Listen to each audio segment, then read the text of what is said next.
Hello അസ്സാം വലൈക്കും welcome back. അപ്പോൾ ഇന്ന് ഞാൻ വന്നിട്ടുള്ളത് നല്ല ടേസ്റ്റി ആയിട്ടുള്ളൊരു ഡിന്നറിൻ്റെ റെസിപ്പി ആയിട്ടായിരുന്നു. ഇതിപ്പോൾ ഞങ്ങൾക്ക് ഡിന്നറായിട്ട് വൈകുന്നേരത്തെ സ്നാക്സ് ആയിട്ടും ഒക്കെ ഉണ്ടാക്കാം. നല്ല ഹെൽത്തി ആയിട്ടുള്ളൊരു സ്നാക്സ് ആയത്.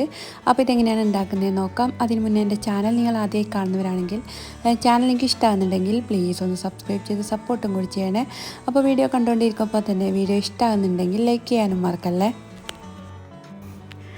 അപ്പോൾ ആദ്യം തന്നെ നമുക്ക് മാവ് കുഴച്ചിട്ടെടുക്കാം. അതിനായിട്ട് തന്നെ ഞാനിവിടെ 2 കപ്പ് ഗോതമ്പ് പൊടിയാണ് എടുക്കുന്നത്. അതിൽ നമുക്കൊന്ന് കുഴച്ചെടുക്കലാന്ന്. നമുക്ക് സാധാ ചപ്പാത്തിക്കെല്ലാം കുഴച്ചെടുക്കുന്നില്ല അതുപോലെ ഒന്നൊന്ന് കുഴച്ചെടുക്കലാന്ന്. അപ്പോൾ പിന്നെ ഞാൻ കുഴച്ചെടുക്കുമ്പോൾ ഇതിലേക്ക് കുറച്ച് ഓയിൽ കൂടി ഒഴിച്ചു കൊടുക്കുന്നുണ്ട്. പിന്നെ ഇതിലേക്ക് ആവശ്യത്തിലുള്ള ഉപ്പും കൂടി ഇട്ടിട്ട് ഒന്ന് കുഴച്ചിട്ടെടുക്കലാന്ന്.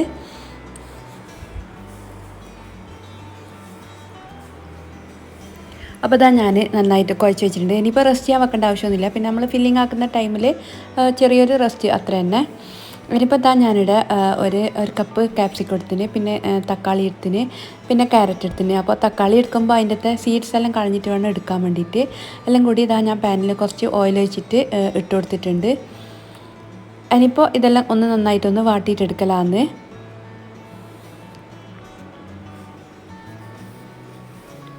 അതിനിപ്പോൾ എനിക്ക് ഇതിൽ നിർബന്ധം വെച്ചാൽ ഒരു ഉള്ളിയും കൂടി കട്ട് ചെയ്തിടാം കേട്ടോ. അപ്പോൾ ഞാനിതിലിപ്പോൾ ഉള്ളി ഇട്ടിട്ടില്ല. നിങ്ങൾക്ക് വേണമെന്ന് വെച്ചാൽ ഒരു ഉള്ളി കട്ട് ചെയ്തെടുക്കാം. പിന്നെ ഇതിലേക്ക് ആവശ്യത്തിനുള്ള ഉപ്പ്, പിന്നെ എരിവിന് ആവശ്യമായിട്ട് കുരുമുളക് പൊടി ഇട്ട് കൊടുക്കുന്നത്. പിന്നെ ഇതിലേക്ക് ചിക്കൻ ഇട്ട് കൊടുക്കുന്നുണ്ട്. ചിക്കനൊക്കെ നിങ്ങൾ ആവശ്യത്തിനനുസരിച്ചിട്ട് കുറയ്ക്കുകയൊക്കെ ചെയ്യാം കേട്ടോ. ഇനിയിപ്പോൾ ചിക്കൻ ഇട്ടിട്ടില്ലെങ്കിലും നല്ല ടേസ്റ്റാണ് കഴിക്കാൻ. ഇനിയിപ്പോൾ ചിക്കനെല്ലാം ഇട്ട് നല്ലോണം ഒന്ന് ഇളക്കിയതിന് ശേഷം പിന്നെ ഇതിലേക്ക് വേണ്ടുന്നത് മൈദപ്പൊടിയാണ്. ഞാനീ പൊടി 1.5 ടീസ്പൂണ് മൈദപ്പൊടിയാണ് എടുക്കുന്നത്. അപ്പോൾ 1.5 ടീസ്പൂണ് മാത്രം ഇട്ട് കൊടുത്താൽ മതി കേട്ടോ. അതിനിപ്പോൾ മൈദപ്പൊടി ഇട്ടതിന് ശേഷം പിന്നെ എല്ലാം കൂടി നല്ലോണം ഒന്ന് ഇളക്കിയിട്ട് മൊത്തത്തിൽ മൈദ ഒന്ന് നല്ലോണം ഒന്ന് റോസ്റ്റ് ചെയ്തിട്ട് എടുക്കലാന്ന്. അപ്പോൾ ഈ ടൈമിലില്ലേ തീ ലോ ഫ്ലെയിമിലിട്ടിട്ട് വേണം ഇതൊക്കെ ചെയ്യാൻ. അതിനിപ്പോൾ ഇതിലേക്ക് 1 കപ്പ് പാലൊഴിച്ച് കൊടുക്കുന്നുണ്ട് ഞാൻ. എന്നിട്ടൊരു ക്രീമി ആക്കിയിട്ട് എടുക്കലാന്ന്. അപ്പോൾ കുറച്ച് കട്ടിയാണെങ്കിൽ കുറച്ചുകൂടി പാലൊഴിച്ച് കൊടുത്ത് മതിയാവും.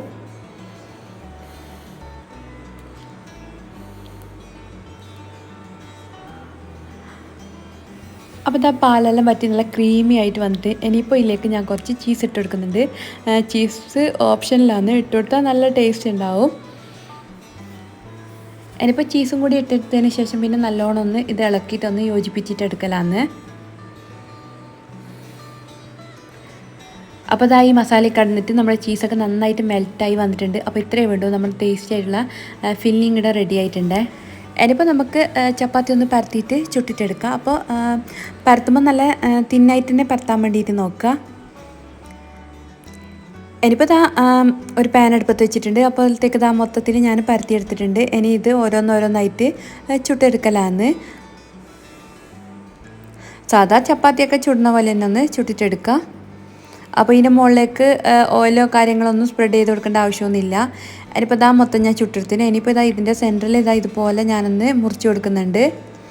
എന്നിട്ട് നമ്മൾ ആക്കി വെച്ചിട്ടുള്ള മസാലയിൽ നിന്ന് ഒരു 2 ടീസ്പൂൺ ഞാൻ വെച്ച് കൊടുത്തിട്ടുണ്ടാവും. അപ്പോൾ മസാലയൊക്കെ നിങ്ങൾ ഇഷ്ടത്തിനനുസരിച്ചിട്ട് കൂട്ടിയും കുറയ്ക്കുകയൊക്കെ ചെയ്യാം. അപ്പോൾ മൊത്തത്തിൽ ഞാൻ ഇതുപോലെ ഒന്ന് റോൾ ചെയ്തിട്ടെടുക്കട്ടെ. അപ്പോൾ മൊത്തം ഞാൻ റോൾ ചെയ്തെടുത്തിട്ടുണ്ട്. ഇനിയിപ്പോൾ ഒരു പാൻ അടുപ്പത്ത് വെച്ചിന് അതിലേക്ക് കുറച്ച് ബട്ടർ തേച്ച് കൊടുത്തിന്. എന്നിട്ട് നമ്മുടെ സ്നാക്സ് ഇതിലേക്ക് വെച്ച് കൊടുത്തിട്ട് അപ്പുറം ഇപ്പുറം ജസ്റ്റ് ഒന്ന് മുരിച്ചെടുക്കലാന്ന്. അപ്പോൾ കുറേ ടൈമൊന്നും വെക്കണ്ട, അപ്പുറം ഇപ്പുറം ഒരു 2-3 മിനിറ്റ് വെച്ച് കൊടുത്താൽ മതിയാവും.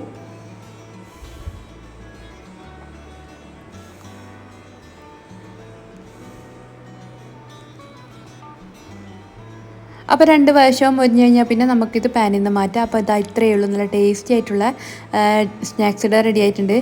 ഇത് സ്നാക്സ് മാത്രമല്ല, ഡിന്നറായിട്ടും രാവിലത്തെ ബ്രേക്ക്ഫാസ്റ്റ് ആയിട്ടും ഒക്കെ ഉണ്ടാക്കി തിന്നാം. അപ്പോൾ ഹെൽത്തി ആയിട്ടുള്ളൊരു സ്നാക്സ് ആയത്. അപ്പോൾ മസ്റ്റായിട്ട് എല്ലാവരും ട്രൈ ചെയ്ത് നോക്കുക. ട്രൈ ചെയ്ത് നോക്കിയാൽ മാത്രം പോരാ, നിങ്ങളുടെ ഫീഡ്ബാക്ക് കമൻറ്റായിട്ട് അറിയിക്കുകയും കൂടി ചെയ്യുക. അപ്പോൾ ഇന്നത്തെ വീഡിയോ ഇത്രയേ ഉള്ളൂ. വീഡിയോ എല്ലാവർക്കും ഇഷ്ടമായെന്ന് വിചാരിക്കുന്നു. ഇഷ്ടമായ ലൈക്ക് ചെയ്യുക, ഷെയർ ചെയ്യുക. സബ്സ്ക്രൈബ് ചെയ്ത് കാണാത്തവരാണെങ്കിൽ പ്ലീസ് ഒന്ന് സബ്സ്ക്രൈബ് ചെയ്ത് സപ്പോർട്ടും കൂടി ചെയ്യുക. അപ്പോൾ വീണ്ടും നല്ലൊരു വീഡിയോ ആയിട്ട് വരുന്നത് വരെ ബൈ.